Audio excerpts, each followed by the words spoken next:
Back in 2008, Hurricane Ike came right up the Houston Ship Channel through Galveston Bay, and the eye of the storm passed directly over the city. The rising sea level impacted our community through the storm surge that came in with the storm. The adjacent communities, the adjacent cities had a lot of flooding compared to ours. We're the highest elevation in the Galveston Bay complex, so the impact was minimal from the flooding itself in our city, but our adjacent cities were severely impacted.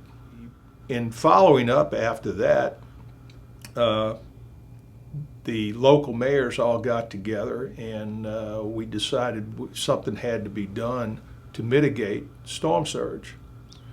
I got involved with the Texas A&M people, and they had come up with a plan to protect the Galveston Bay area by building a coastal barrier down across the opening of the Houston Ship Channel coming up into Galveston Bay.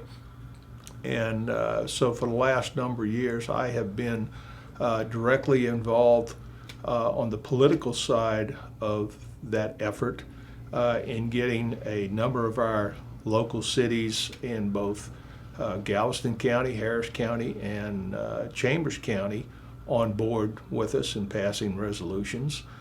We've also, I've got the Harris County Mayors and Council Association to support us, the Chambers County Mayors Coalition to support us, and just in the last month made a presentation to the Texas Municipal League, which represents 1,200 cities in the state, and they passed a resolution of support. Also following up on that, we brought in industry partners through the East Harris County Manufacturers Association, which totals 130 plants along the Houston Ship Channel area.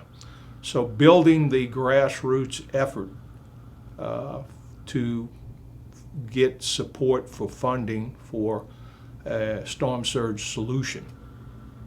That's what I've been doing. So educate me a little bit on storm surge. What happens?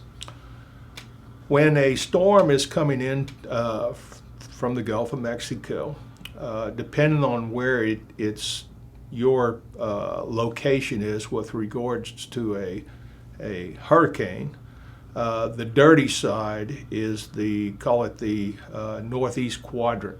So if the storm passes to the west of you, you are more likely to get more of the higher winds and higher storm surge. The flood being pushed before the storm itself is going to impact you a lot greater than if you're on the west side of the storm. Well, streets, homes, businesses, it's a major impact to the infrastructure of a city.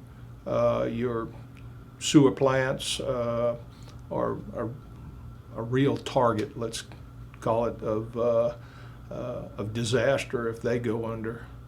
The best way to mitigate it is to not let it happen. So you want to stop the storm surge where it's the least, which is at the coast.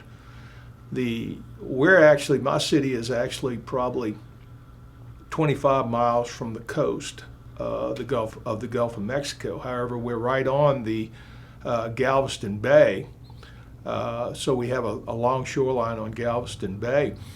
So as you go further to the north in Galveston Bay, the storm surge gets greater. So because of the geography and the funneling effect and the depth of the water, causes the storm surge to be much greater on the north end up by me. I might have a 20-foot storm surge versus further down at Galveston, it might only be 15 feet. So you see that increase going to the north. And if you can stop it where it's the least, it's going to cost you, let's say, the least amount of dollars to build your infrastructure down there to protect everybody up the coast from you, basically. We have been building local support primarily, and then from that we've been going to the state of Texas to get funding for studies. All the funding that have been has been say driven primarily by Texas A&M University down there at Galveston through Dr. Bill Merrill has been private funds and no state dollars. In addition to that, it's been 7 years since Hurricane Ike, and we have not seen any federal dollars whatsoever. We looked at my hometown, New Orleans, and St. Bernard Parish right east of New Orleans, which was totally wiped out in Hurricane Katrina.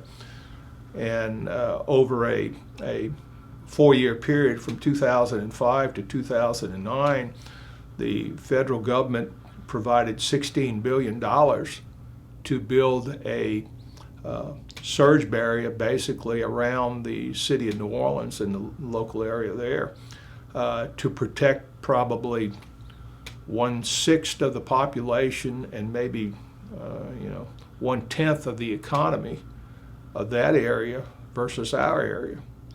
The Houston Ship Channel area is the economic engine of Texas, but also the economic engine of the United States. The impact of storm surge and damage in our area impacts the entire country. In what way? In what way? In that the